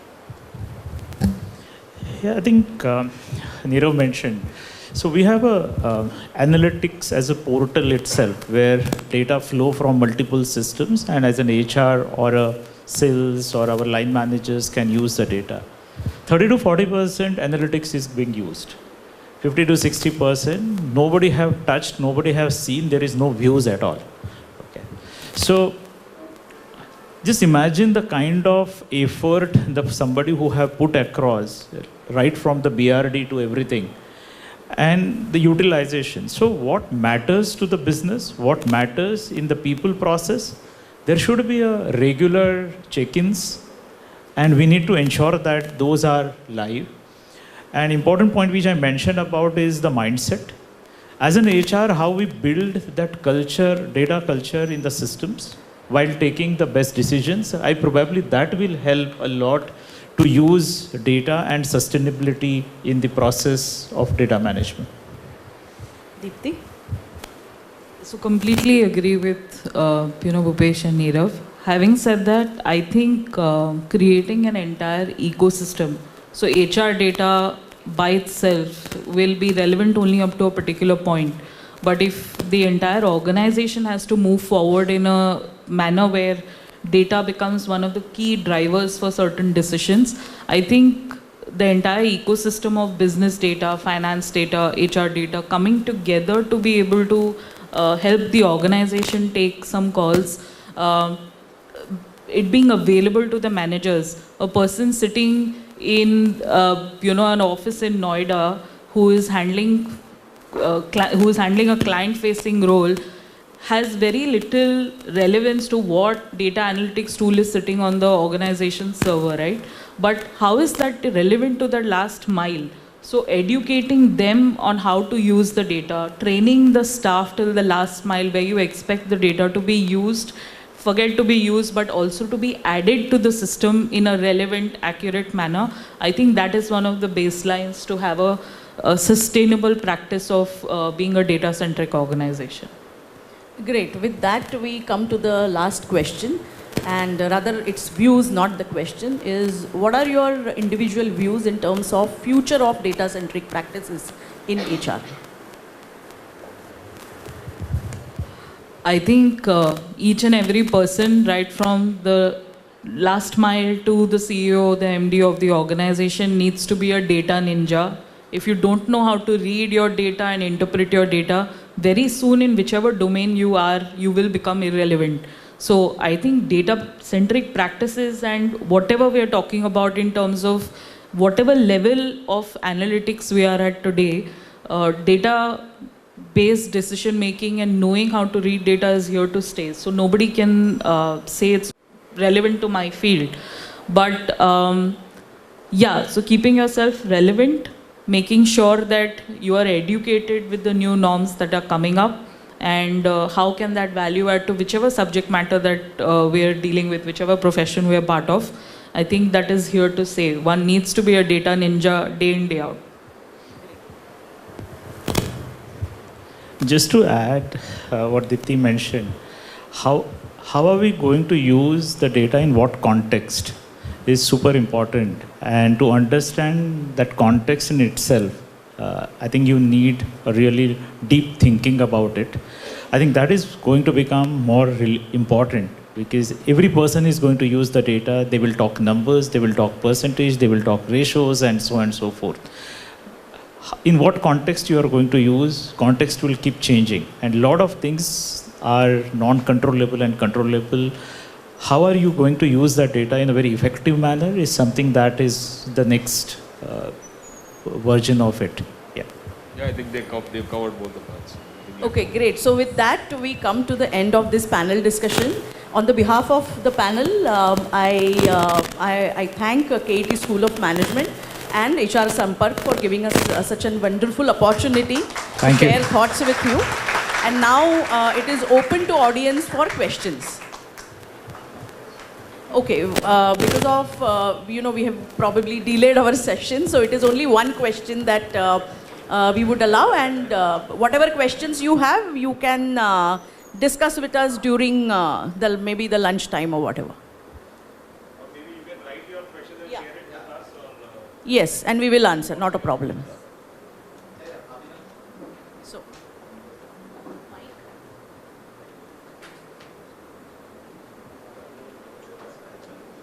आशीष ने मुझे पहले ही बोल दिया छोटा करने का, उसको पता है एक बार माइक आ गया तो फिर लंबा ही होता है. So thank you very much to all the panelists. बहुत ही insightful discussion था. I am also a working professional in HR. मेरा थोड़ा सा इस पे एक अलग take है, which I want to share. और data क्योंकि मेरे लिए बड़ा passionate subject है, इसलिए I'll just share. If I ask you, अच्छा है, what does it mean to you? चलता है. मैडम अच्छा है मीन्स सो. सर अच्छा है मीन्स वेरी गुड. 3 + 3 3 + 3 6. सर 3 + 3 9. भाई तेरा मैथ्स तो बहुत हिला है. 3 + 3 sir 6. This is data. When we talk qualitative, it means different to different people. किसी ने बोला सो, किसी ने बोला अच्छा है, किसी ने बोला चलता है. जब हम 3 + 3 बोलते हैं, everyone talks about 6. Now the problem is in HR, and please correct me if I'm wrong, जितना मैंने देखा है, जब students HR लेते हैं, वो इसलिए लेते हैं क्योंकि उनको operations जमता नहीं है, finance जमता नहीं है, supply chain जमता नहीं है. क्यों? क्योंकि उधर maths है. तो मैथ्स से भागना है, इसलिए HR ले लेते हैं, क्योंकि HR बड़ा टची फीली रंगोली समोसा पार्टी वाला सब्जेक्ट है. करेक्ट. सो हम HR ले लेते हैं. जैसा मैम ने बोला कि जब तक वो skill will not come into the trade, we will never be able to do HR. एक बड़ा अच्छा सा 2 लाइन था कि ना हम सफ़र से निकलेगा, ना हम नशी से निकलेगा, ये मेरे पाँव का कांटा है, ये मुझी से निकलेगा. So the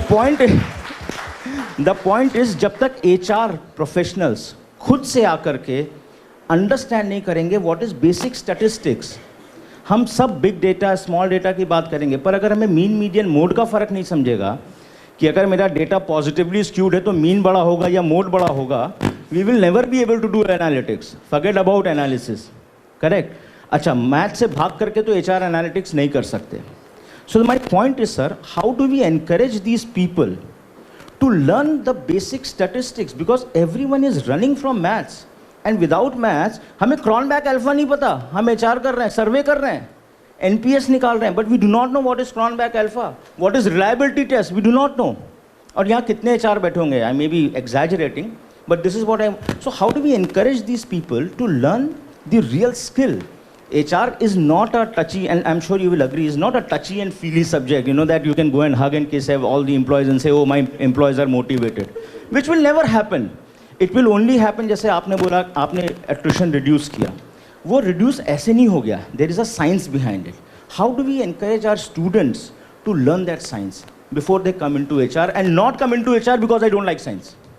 So that's what I would want you to just, if 1 minute, because all these are going to be budding HRs. School, no. We are responsible. मेरा पाँव का काटा है, मुझी से निकलेगा. So thank you for that. I think today we are in an age and generation where you have applications and systems for everything, including helping you interpret data itself.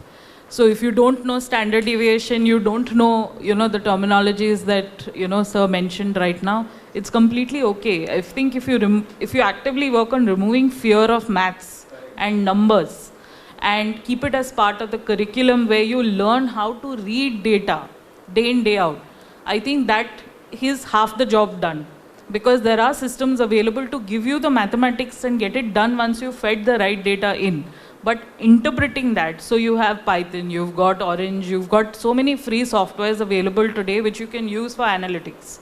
Some bit to kar hi lega. So I'm saying, how do you remove the fear? I think if you all work on that and use systems available freely to be able to do some amount of, juggling of data yourself, that I think, will aid a lot of the work that has to be done. You don't need to do standard deviation yourself. You need to understand what it is giving you. That is the point. You don't need to be a statistician. You need to know how to understand what is the output they're trying to give you. Absolutely.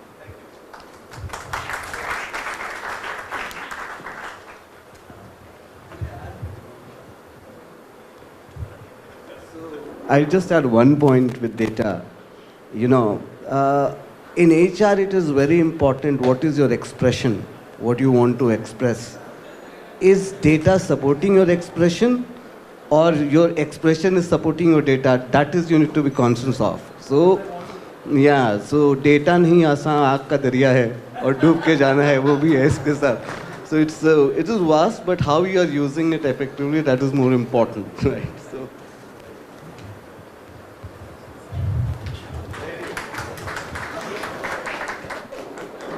Conclusion of a first panel discussion on data-centric practices on HR. We have been privileged to witness a dynamic exchange of ideas, perspectives, and best practices. The insights shared by our panelists have provided us with valuable takeaways and actionable strategies to enhance HR practices in our prospective organizations. I now invite Dr. Bharti Deshpande ma'am to introduce the theme of our next panel discussion and our eminent panelists as well.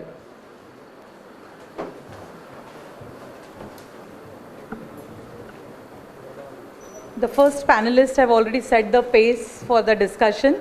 So taking it ahead, the theme for the next topic is diversity, equity, and inclusion. Now just let me introduce you to this topic. The DEI initiatives are aimed to ensure fair and equal opportunities for all the individuals, irrespective of their race, gender, and other characteristics. HR plays an important role in advancing these initiatives by inclusive hiring practices, creating an inclusive work environment, and this theme can be further more knowledge-based by identifying the areas of these practices which are actually utilized in the industry. So we are privileged to have the HR stalwarts of diversified sectors who will be discussing on this topic. So I would first begin first I would like to call the moderator of this panel, Mr. Ashish Banka. To briefly introduce Ashish, he is a people leader. AB is responsible for strategizing HR functional globally, building the tech team and partnering in growth of the company. with over 15 years of experience in HR leadership, position across multiple industries, including IT products, engineering services, etc. He is passionate about driving growth and development through effective HR strategies. Currently, he is a leader, people and culture at 𝗏𝗏𝗏𝗏𝗏𝗏, a US-based product engineering startup specializing in manufacturing of tech-based baby cribs and semiconductor industry. Apart from his professional endeavor, he is also the founder of and curator of HR Sampark, a non-profit trust focused on HR conclave, knowledge sharing, industry academia, and CSR initiatives with a chapter in Kolkata, NCR, Pune, Bangalore, and Hyderabad. He has also been awarded HR Leader 2023 by TAPME and Economic Times. The best part of Ashish Banka is, I think the forum what we have today, he has played an instrumental role in having this forum here. So thank you very much, AB, I say, to bring all of the stalwarts here on campus.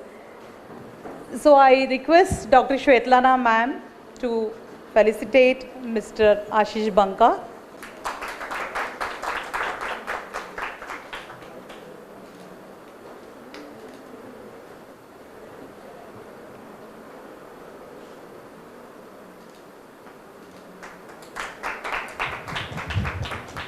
The second panelist, Mr. Kiran Prasad, Group Chief HR Officer, 𝗏𝗏 Venture.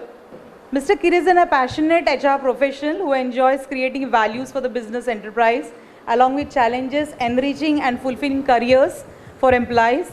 He is passionate about building a sustainable culture that set the organization on a positive trajectory of success. He has 19 years of experience in handling gamut of HR profession and strategies, OD, business transformation, talent acquisition, etc., and worked in different sectors like FMCG, pharma, telecom. Mr. Kiran is currently working with 𝗏𝗏 Ventures as a group CHRO, one of the founding leadership team members of CISA Care. His Gallup top 5 strengths are focus, self-assurance, activator, woo, and significance. I request Dr. Shwetlana, the Director of KBS, to welcome Mr. Kiran. Thank you, Mr. Kiran, to be a part of this panel.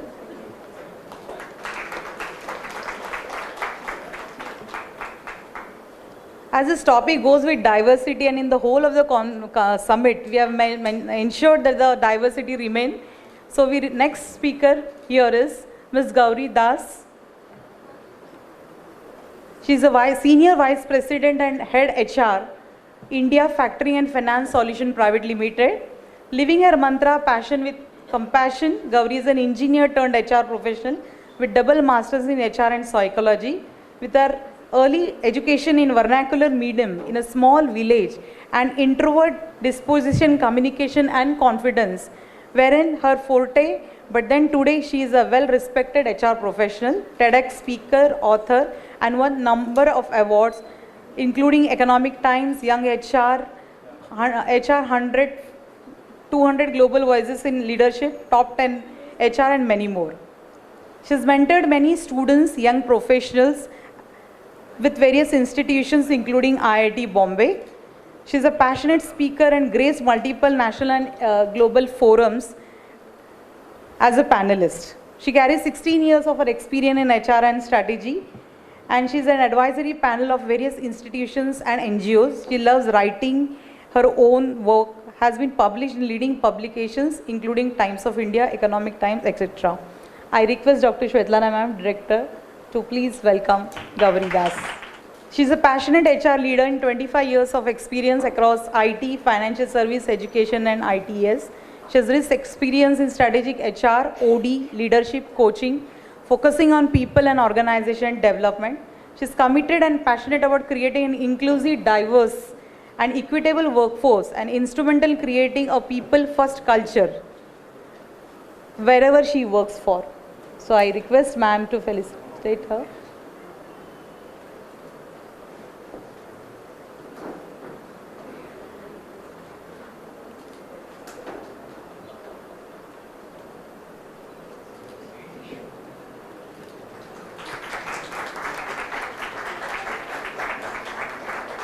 I think the pace is set now. Now I request Mr. Ashish to please take it ahead.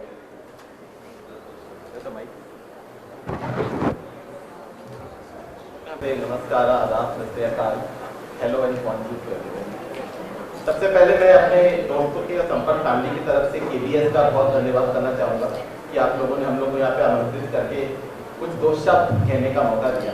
Harjeet का session सुन के और panel 1 जो बहुत difficult topic था, मैं रेखा और सभी मेरे सहपाठियों का बहुत बहुत शुक्रगुजार हूँ कि इस डिफिकल्ट टॉपिक को भी उन्होंने एंगेजिंग बनाए रखा। हमारा टॉपिक यहाँ पे we are going to talk is DEI। बहुत आसान टॉपिक है बोलने के लिए, बड़ी बड़ी बातें करने के लिए बड़ा टॉपिक है, और HR को अगर ऐसा टॉपिक मिले तो फिर क्या बात है। हाथ कंगन को आरती का और पढ़े लिखे को फारसी का। बट आज हम लोग इस पटल पे what we will try to speak, before I go back and talk anything about this topic, I want all of us to acknowledge, applaud and appreciate the parents, the relatives and the individuals who have been part of this DEI, who have gone through a lot of us, and I think our applause, a louder applause will be good. I think it's very important कि हम लोग अगर उनको acknowledge नहीं कर सकते अभी इस moment पे, when we are all educated, it's very difficult to understand DEI. We are not going to talk what is DEI. Ma'am has already given a annual how to talk. What we will try to talk is about experiences. In my, when I go back and ask questions, DEI for us, as HR professionals is very different. Are we going to give a gender equality or not? Are we going to talk about female pay parity or not? Are we going to talk about everybody equity, equality or not? Are we going to talk everybody with respect? Harjeet presented a slide in the morning of a Pandit and a house help. Are we going to look at them with their biases, or how we look at it? Also, are we going to talk everybody in terms of the thought process of an organization? So in this topic, we are going to talk about, or we will try to unearth that what we do as individuals, as companies, as corporate, which is very important for us to understand that DEI सिर्फ कोई action नहीं, data centric पे action analysis होता है। DEI एक सोच है, तो सोच बदलेंगे तब देश बदलेगा। To start with, and before I go back with my question, I start with couple of lines. मैं अभिनव की तरह उतना बढ़िया नहीं बोल सकता हर चीज़ पर, कोशिश करता हूँ कुछ बोलने का कि क्यों होती है ये आँख मिचोली, क्यों होती है ये आँख मिचोली जब सबने जानबूझ के ये खेली होली, क्यों होती है ये आँख मिचोली जब सबने जानबूझ के ये खेली होली। जाना है सब परिंदों को एक दिन घर पर, जाना है सब परिंदों को एक दिन घर पर, क्यों नहीं हम साथ रहते पल। आई थिंक DEI यही है कि जब हमारा आउटलुक कैसे बदलता है। My first question to Lolly is, let us share one each practice which we have taken in any aspect of DEI, which is diversity, equity, inclusion and anything. Individually, what you have done towards this to create awareness as personally, and on an organizational level in whichever company you have worked, if you can narrate one initiative which you have taken which endorses us as HR leaders to talk about it, and every panelist can talk about that. Thank you, Ashish. So thank you for having us here. I think one of the things in my 28 years of HR career, I would say, since you said personally, I think personally one thing that I do is whether I'm talking to family, friends, relatives, or anybody who would have referred is, I keep telling the women folk, please stay in your careers. I've had countless, I've lost count of people both personally and professionally, who will come back and say that, it's just way too much to manage. It's just way too much of a struggle, right? It's not easy. I think as ladies in the workforce, we are managing work, we are managing homes, we are managing children. And I think society, the norms of who takes care of the family and children really doesn't change. So one of the key aspects of the talent pipeline, especially for women, is to do with either when they embrace motherhood, okay, or when the children reach a certain critical stage. I'm sure many of the ladies out here also would vouch for the fact that, when kids reach board exams, motherhood guilt comes in. Oh my God, I've been so focused on my career. What have I done? And this is the time I need to be there for my child. Otherwise, I'm being such a lousy mother. And that is a time where you need to really handhold women and say, no, this too shall pass. This is a phase and we will overcome it, right? So people, I think, so that's one thing which I can say. And in terms of an organizational level practice, I think this is where I implemented it for the first time 15 years back, that when women embrace motherhood, okay, or decide, and we get to know that, they are going the family way, we cut down their KPIs by at least 30 to 40%. Okay, and trust me when I say this, this has ensured that women are probably feeling more supported at a time like that, and it has worked. Business has never been impacted because there's hardly 10% of that group who actually avail of it, right? Who have some health constraints where they need to avail of it, and the rest of them at least have that safety and that, assurance in knowing that this is available to them. I think that has been a winner of sorts. Even in my current organization today, our gender diversity stands at about 45%. We are well on our way to take it to 50%. So yeah. Thanks, Loli. Gauri. Yeah, wonderful initiatives, Loli. Yeah, but it's working. Thanks.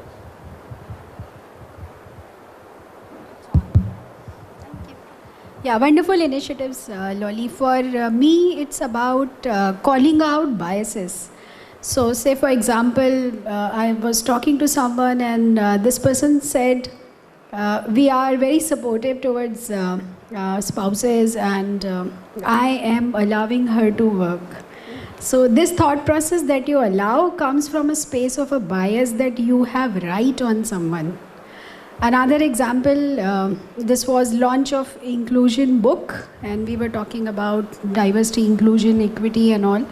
And someone happened to say, this was a traditional day. So someone happened to say that today women are looking very attractive. That is something which we need to consciously talk about, consciously remind people. So then I called it out again that maybe you wanted to say everybody's looking so vibrant because colors full, and we had theme of states. So very, very vibrant environment, and that's what you wanted to say.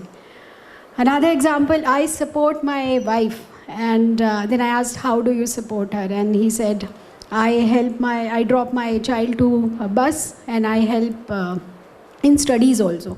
And I was like, whose child is that? Isn't it your child as well? So you are not supporting, you are doing your duty. And the best one, somebody was asked, a manager was asked that would you be, you have to interview some women, and he said, no, I would not be taking any more women in my team because 2 women in my team are suffering from pregnancy. So that is a classic one, and then we had to explain it to him, how is it suffering? How many kids you have and how many times your wife suffered from pregnancy?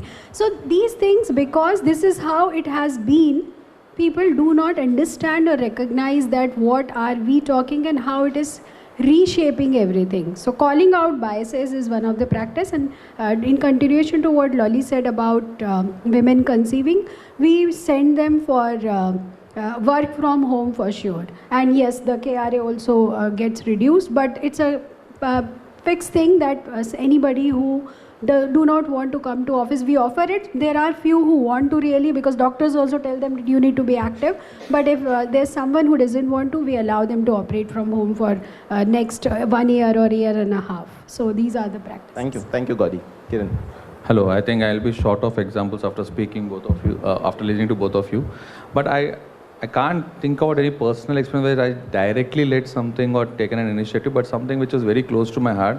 There's a gentleman called Ramakant Mishra. He was one of the, he retired from, he took VRS from Infosys now, early retirement from Infosys.